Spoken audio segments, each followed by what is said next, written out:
Irmãos, nós hoje vamos dando continuidade, né, à nossa série de mensagens sobre as parábolas de Jesus.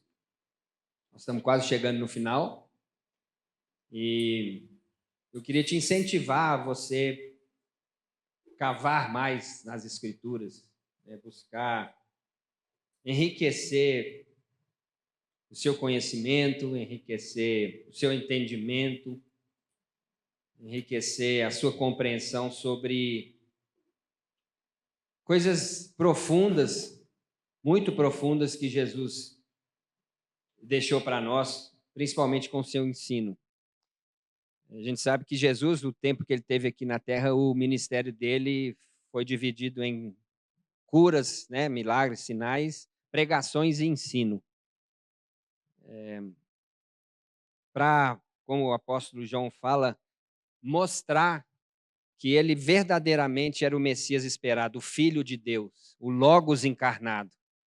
Então, tudo que Jesus fez, ele fez para apontar uma realidade vindoura, né, que começa a partir dele, mas que vai ter a sua plenitude com o fechamento do reino de Deus, mas também para mostrar que ele era o Messias esperado, o Filho de Deus.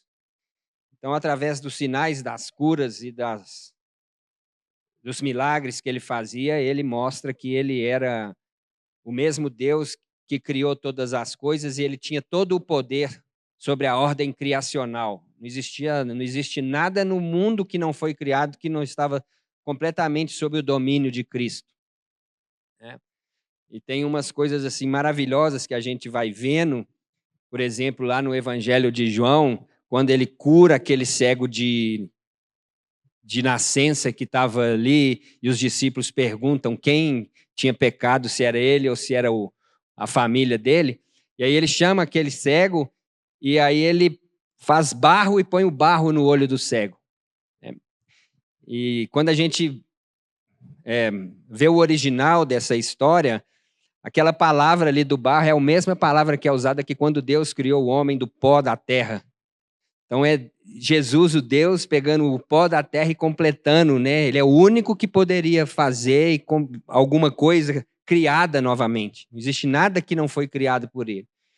As suas pregações, né? Então os seus sinais era para mostrar que ele tinha toda a ordem sobre toda a criação. As suas pregações era justamente para mostrar que a palavra de Deus ela era disponível para todo mundo, para todo o universo. Então, quando Jesus fazia suas pregações, ele não escolhia o público, né?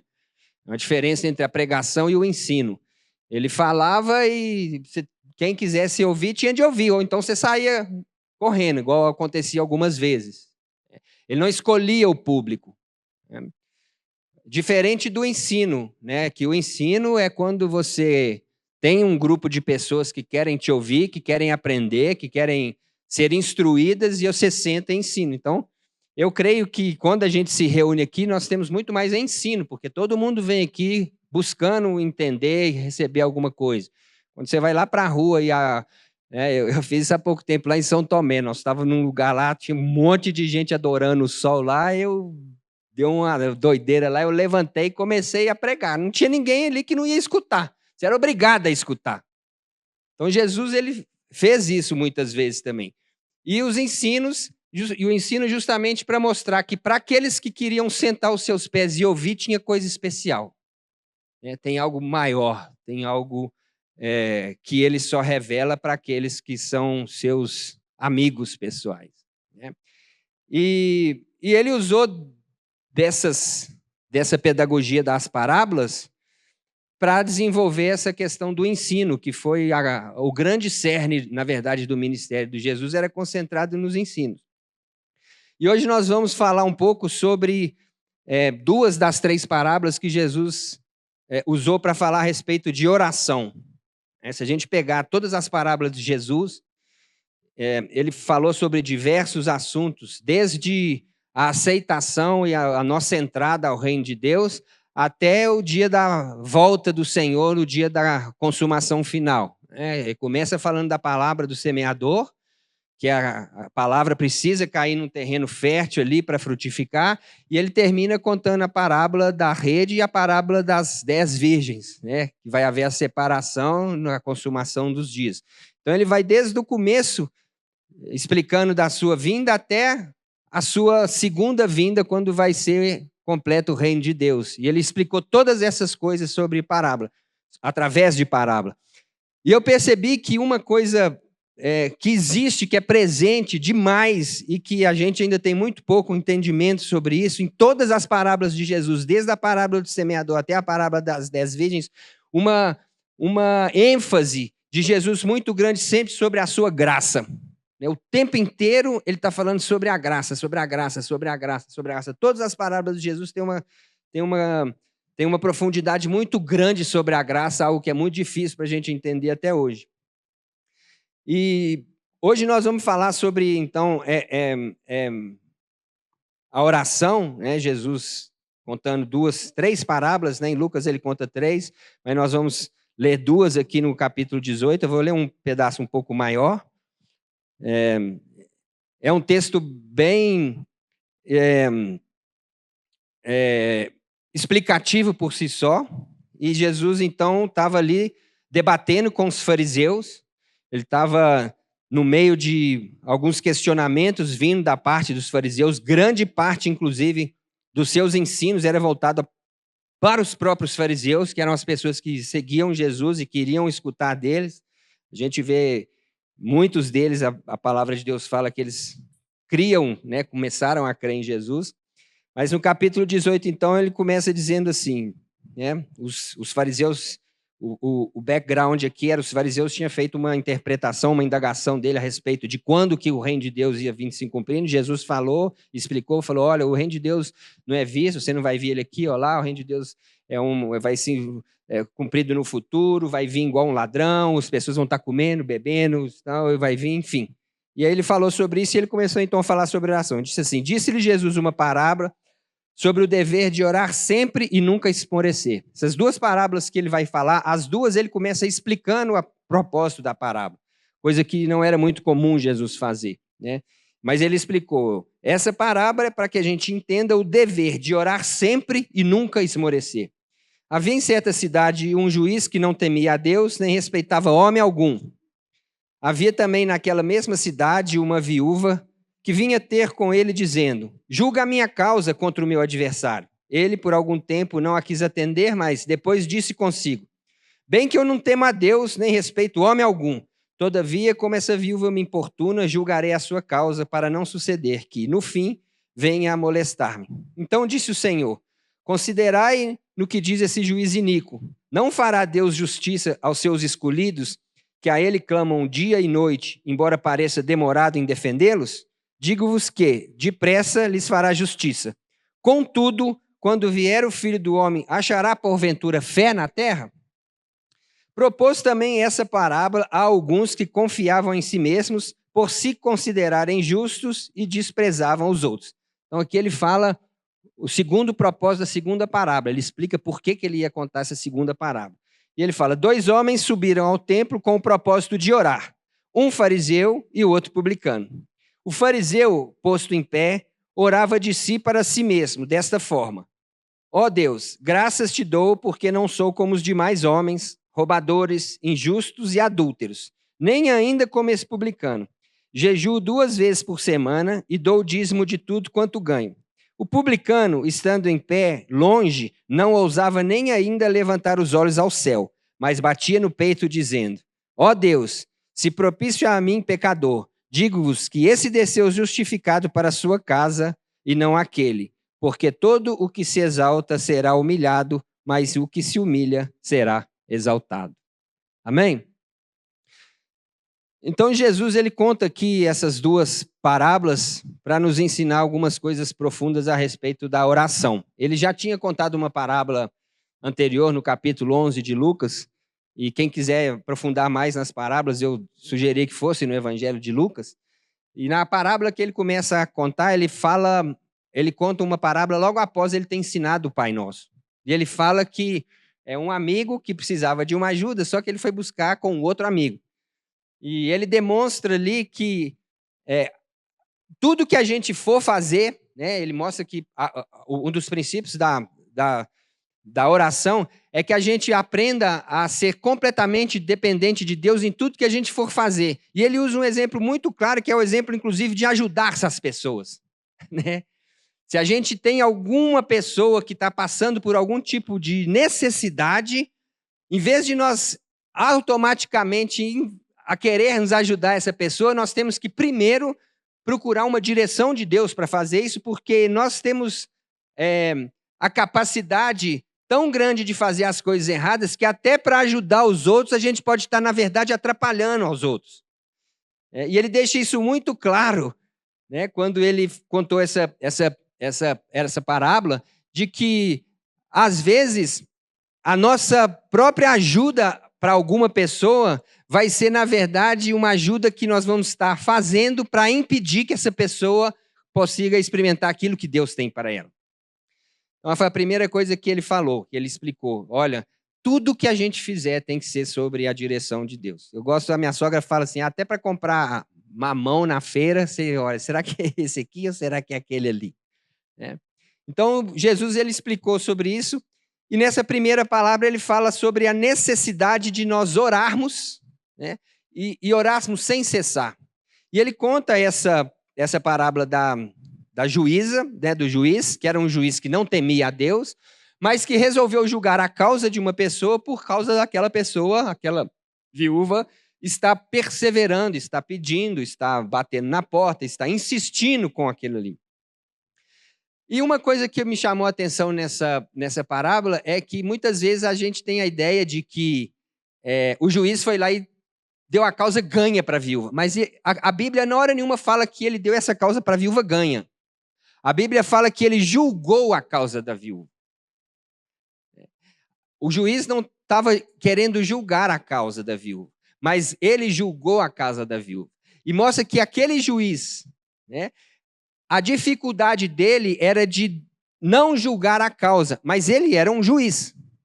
Ele iria julgar aquela causa com justiça, a Bíblia fala. Mas a Bíblia não fala que a justiça que ele fez foi a justiça que entregou para aquela viúva aquilo que ela necessitava. Porque o propósito da parábola provavelmente não era esse, mas é que a gente continue em oração até as coisas se cumprirem, e crendo que, independente de qual seja o veredito, nós temos um justo juiz que vai dar a sentença correta, independente de ser o cumprimento da nossa vontade ou não.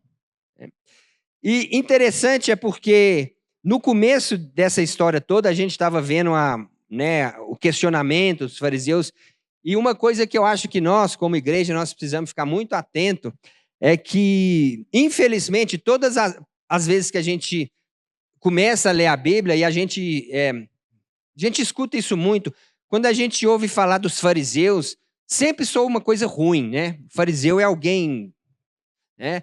A gente fala se crente pudesse xingar os outros, fala, seu fariseu desmontado, seu incircunciso, né? O fariseu é um dos palavrões que a gente xingaria os outros. Esse é um fariseu, né? E aí a gente tem a impressão errada da gente achar que Jesus era um caçador de fariseus. Que Jesus veio para quebrar tudo aquilo que os fariseus faziam, para apontar os fariseus como uma raça completamente perdida. Mas os fariseus, eles representam exatamente a gente. E toda vez que a gente dá um passo para trás e fecha a nossa capacidade de compreensão ou de nos enxergar no espelho como fariseu, a gente perde os grandes ensinos que Jesus tem. Porque se a gente pregar tirando os discípulos, né, que Jesus andava perto, os grandes ensinos e as grandes coisas que Jesus trouxe de mais precioso, ele trouxe foi para os fariseus. Então aqueles caras, eles receberam os maiores banquetes que Jesus tinha em termos de ensino, foram eles que foram os receptores. Foram eles que estavam recebendo ali. E eles nunca foram um bando de pessoas ruins. Muito pelo contrário, a tradição cristã deve muito aos fariseus. Esses caras, eles surgiram aproximadamente 200 anos, 150 anos antes de Jesus, e o princípio e o principal foco deles era justamente preservar a pureza da lei de Deus. Manter viva a chama acesa da adoração ao Deus de Israel. As práticas religiosas. Aqueles caras, eles queriam conhecer a Deus. Aqueles caras, eles tinham necessidade de chegar próximo de Deus.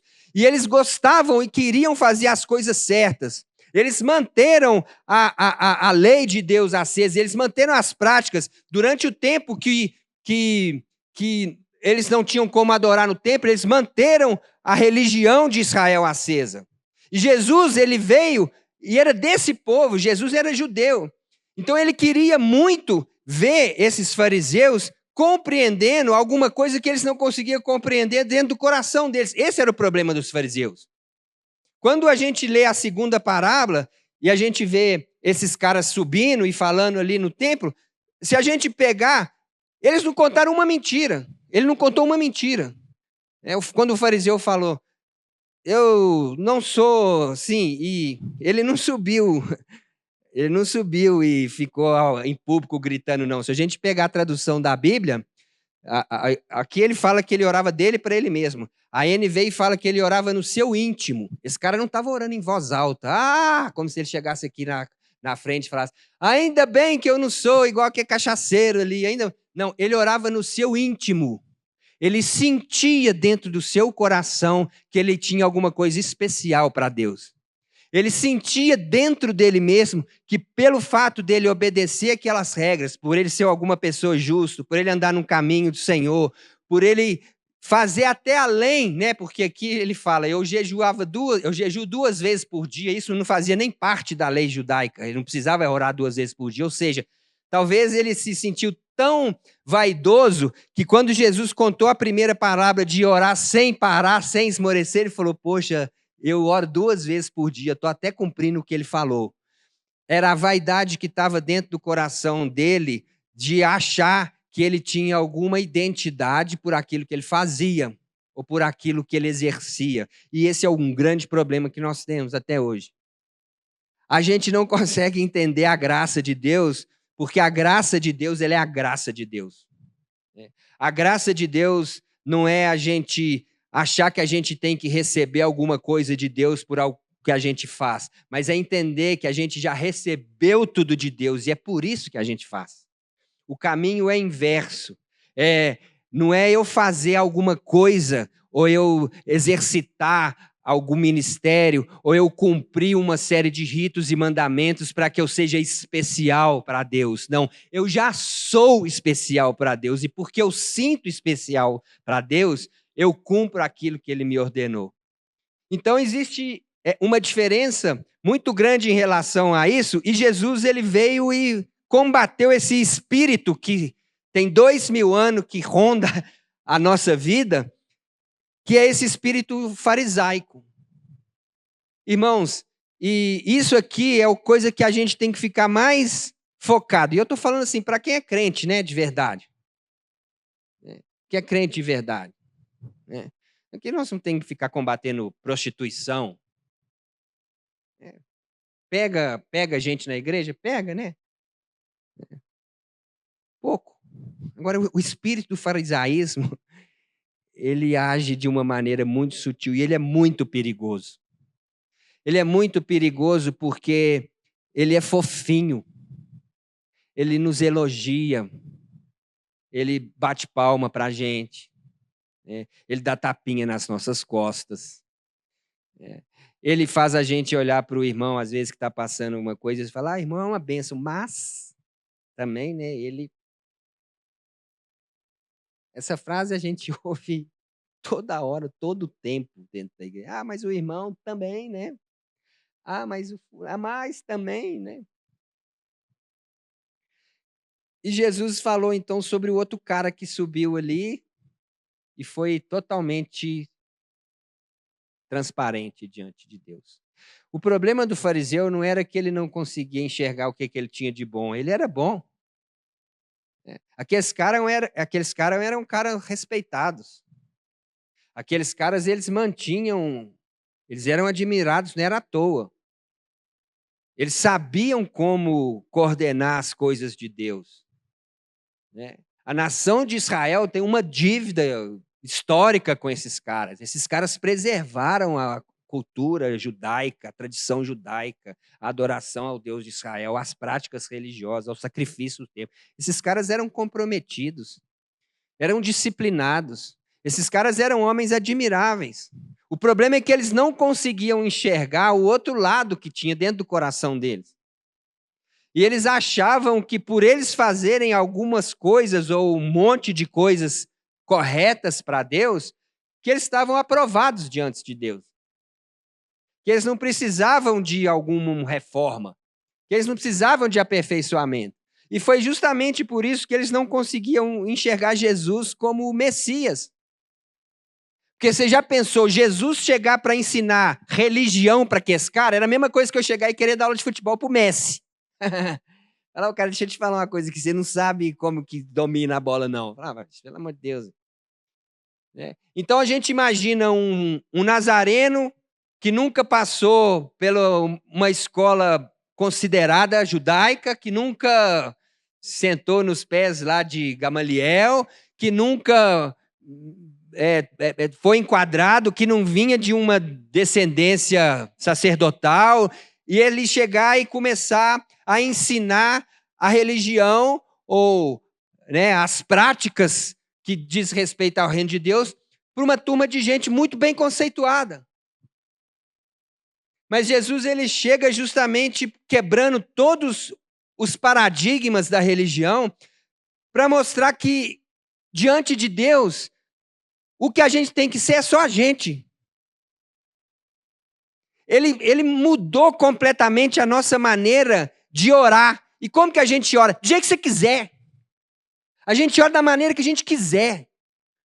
Deus, ele sabe o nosso coração. Eu, outro dia, estava falando nisso na minha igreja casa, que o pessoal fazia. A gente ouve muito isso, eu fico imaginando, se Jesus viesse aqui na quarta-feira, na reunião de oração, na nossa reunião de quarta-feira, que às vezes fico imaginando isso. Se Jesus estivesse aqui, como é que ele ia estar orando?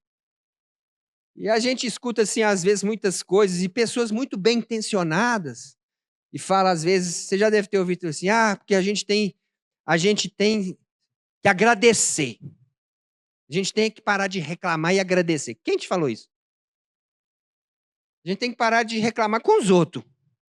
Quando a Bíblia fala para você parar de murmurar, é para você parar de murmurar com as pessoas. Com Deus você murmura à vontade.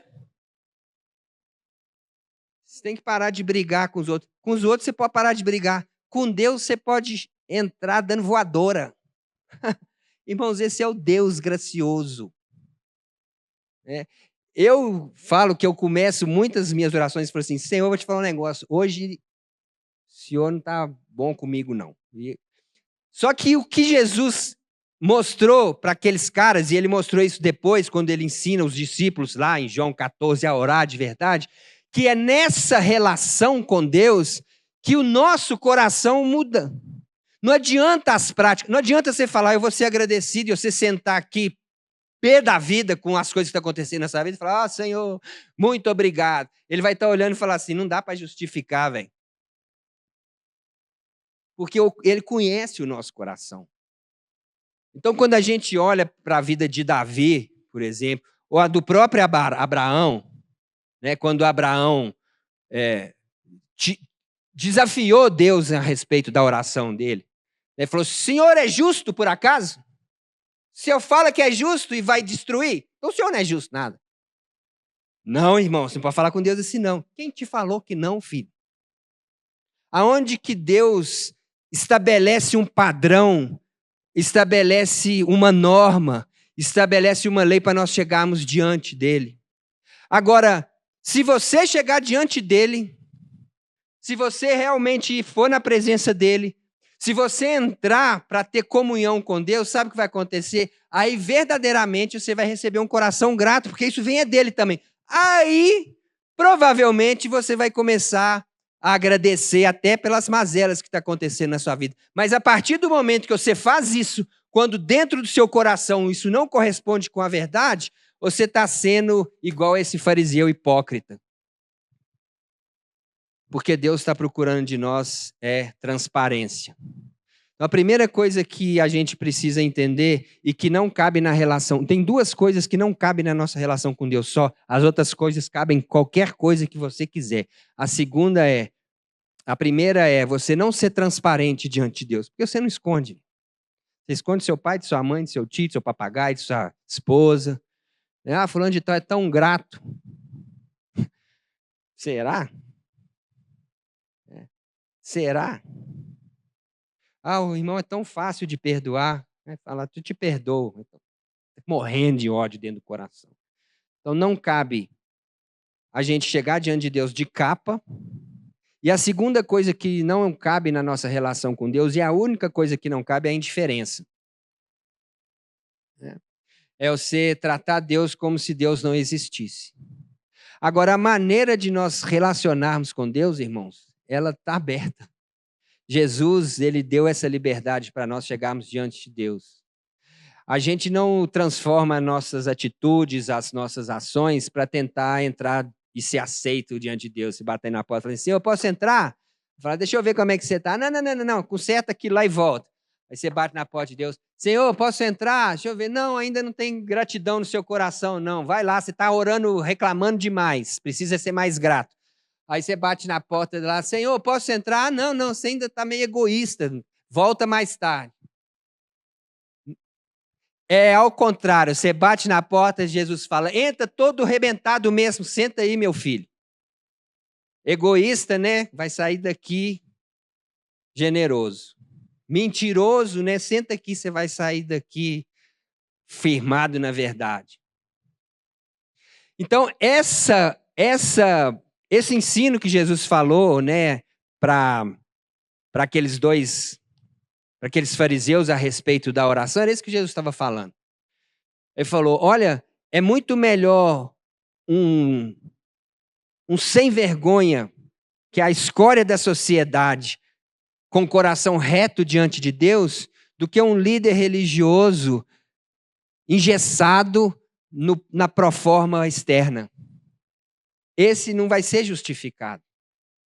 O fariseu podia ao menos dar uma palhinha, né? Falar, Senhor, eu oro 3 vezes por dia.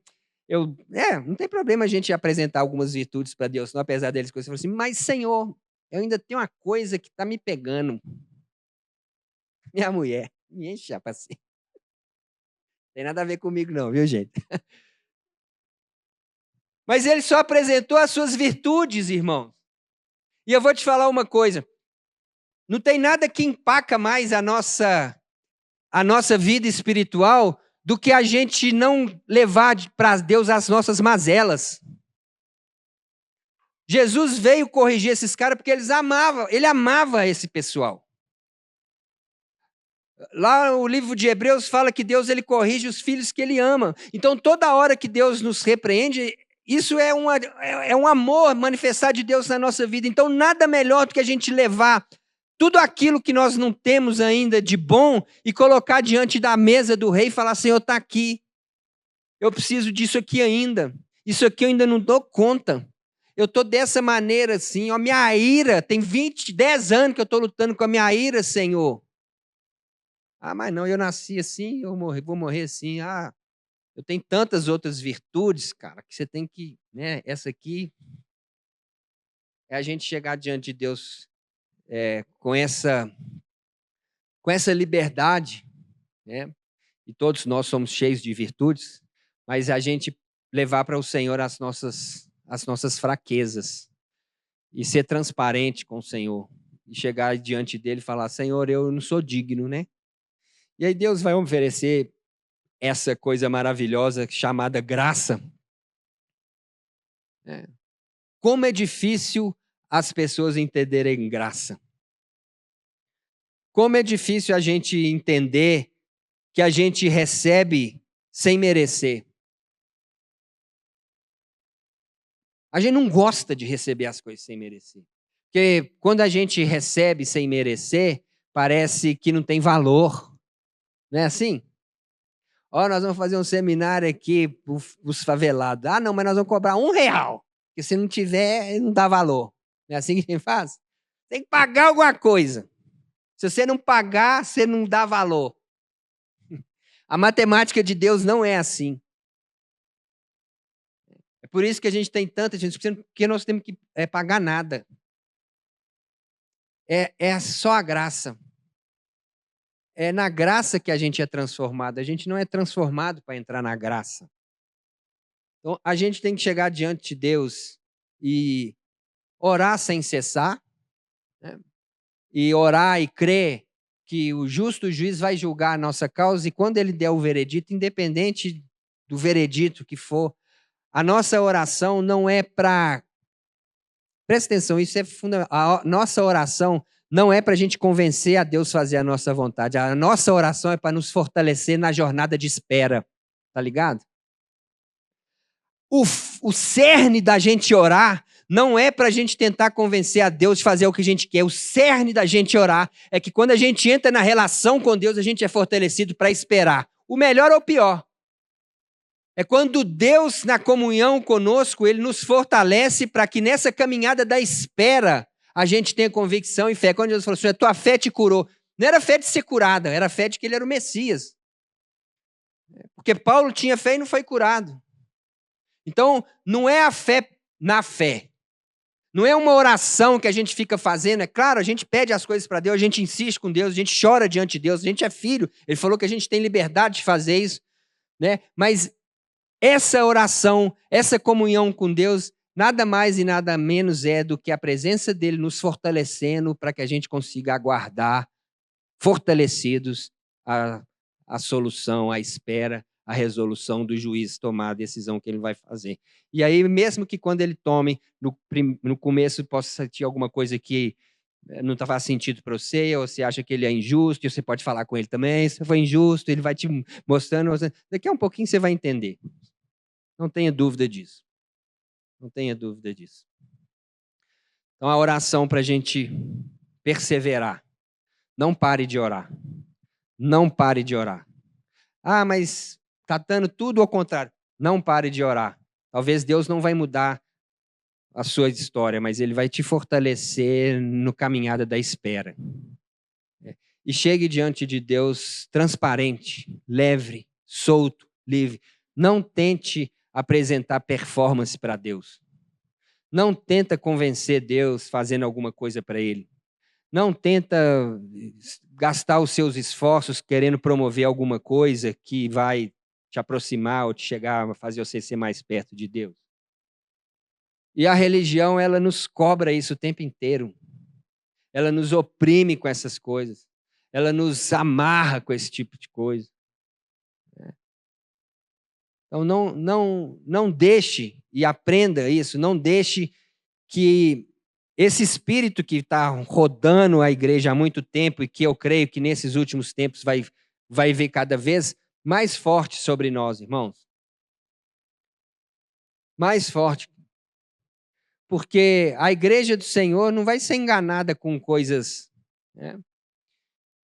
Eu gosto muito daquele livro do C.S. Lewis, Carta do Diabo aos Seus Aprendizes. Ele mostra como que as estratégias de Satanás dentro da igreja, como que...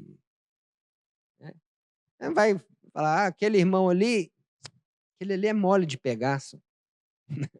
Como uns diabinhos ali, dá uma oportunidade, abre uma oportunidade lá para ele falar uma coisa. Depois que ele falar, você incentiva um monte de gente para ir lá dar tapinha nas costas dele e falar, cara, parabéns. O que o irmão está fazendo? Vai lá, uma gente para aplaudir bastante ele lá, para ele entender. Ele é um cara querido, admirado. Então, são coisas que vai nos pegando, né? Você tem capacidade de ajudar as pessoas, você tem recursos, você tem sabedoria, você tem conselho, e aí você acha que você pode... eu vou ajudar aquele ali, mas aquele eu não quero, eu vou fazer assim, aquele assim. Você começa a tomar as decisões por si mesmo, e você acha que é ser o solucionador de problema de muita gente, e isso te enche de alegria, de ego. Ou você é mais habilidoso numa coisa e você está achando que você está sendo o cara por causa disso. E aí é o mesmo espírito que está nesse cara aqui, que ele subiu lá no monte. Ele estava fazendo a coisa certa, gente. Esse cara não estava fazendo nada de errado. Ele estava indo para o templo orar. Ele não estava indo escondido à noite para a casa da luz vermelha. Ele estava indo para o templo orar, exercer uma atividade religiosa. Ele nem orou alto para se expor, ele era um cara humilde. Ele orou dentro do coração dele. O Senhor, muito obrigado, que graças a Deus. É como se eu chegasse e falasse, eu não sou mais o Cezinha lá das quebradeiras, né? Graças a Deus. Hoje eu sou da comunidade Zona Sul. Senhor, muito obrigado. Eu não sou lá igual o Zezinho, meu colega, continua lá naquele lugar onde eu tive há muito tempo. Graças, Senhor, que eu sou. Né? Graças a Deus, que eu não sou mais da turma que o Fred era lá antigamente, aquele gando de picareta lá. Senhor, obrigado, agora nós somos crentes. Nós somos lavados em sangue de Jesus. Obrigado, Deus, porque eu tenho as suas bênçãos todas sobre a minha vida. Muito obrigado. Né?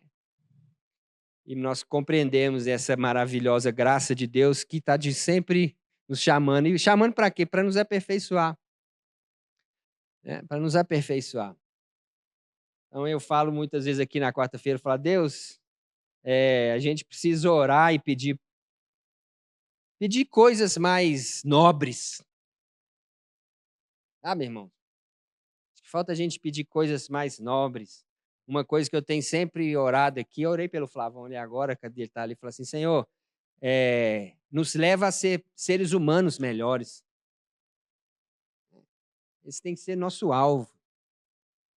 Quero me tornar um ser humano melhor.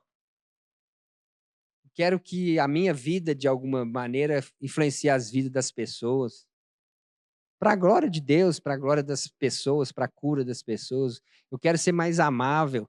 Eu falei, eu quero constranger as pessoas com meu amor a ponto das pessoas que não gostam de mim se sentirem envergonhadas com a minha vida. Eu quero abençoar o cara que está me fazendo mal, o cara que está me fechando no trânsito e me xingando minha mãe. Eu quero chegar num nível de espiritualidade que o amor que exalar da minha vida possa alcançar a vida das pessoas. Isso que a gente tem que começar a pedir essas coisas mais nobres. Né? Não que a gente não possa colocar diante de Deus as nossas petições, mas isso ele já está careca de saber e ele vai fazer da maneira que ele quiser. Agora, esse quebrantamento que é necessário para ele trabalhar em nós, precisa da nossa disposição. Para Deus te dar emprego, é muito fácil, ele faz assim, mas para transformar o seu coração, tem que ter sua aceitação, tem que ter seu quebrantamento. Deus não invade a vida de ninguém. Deus não vai te dar uma patada no seu coração e falar, agora eu vou fazer você ficar generoso. Deus não é assim. Então, essa disposição de buscar coisas mais nobres tem que estar no nosso coração. Amém, igreja? Amém? E aí Jesus, ele contou essas duas parábolas, né? E aí eu acho super legal, porque você vê assim, por que eu acho que Jesus, e eu comparo os fariseus com a gente hoje? Porque, cara, Jesus confrontou esses caras demais, mas você não vê Jesus chamando a atenção da classe podre da sociedade. Por que esses caras eram necessitados de misericórdia mesmo? E Deus ia alcançar eles através da misericórdia. Mas quem acha que é bom está num lugar muito mais perigoso do que quem está na lama. Né? Um lugar onde a gente acha que nós já somos aprovados é perigosíssimo. É o lugar mais perigoso que existe, é o lugar onde a gente acha que a gente está bom para Deus. Tá bom. Esse lugar é perigosíssimo. Né? Porque a nossa busca para crescimento, a maturidade do varão perfeito é um processo. E quando a gente estaciona nesse processo, é perigoso demais. A gente se torna presa fácil, né, para o nosso inimigo. Amém, irmãos? Domingo que vem nós vamos terminar, vai ser a nossa última palavra sobre as parábolas de Jesus, e nós vamos estar falando sobre as parábolas do final dos tempos. E aí a gente vai fechar esse ciclo de estudo e vão abrir uma nova série. Eu tenho falado com o pessoal, Jean está aqui comigo, pessoal que tem vindo mais no culto da noite, pessoal da Igreja Casa Adulto, sinta-se à vontade para fazer parte do serviço. Deus te deu uma palavra, você quer ministrar a ceia, Se você tem um testemunho para dar aqui, me procura. A gente quer envolver os irmãos de uma maneira mais efetiva no serviço. Tá bom? E então a gente vai ter mais uma final de junho e a partir de julho a gente vai começar uma nova série. Amém?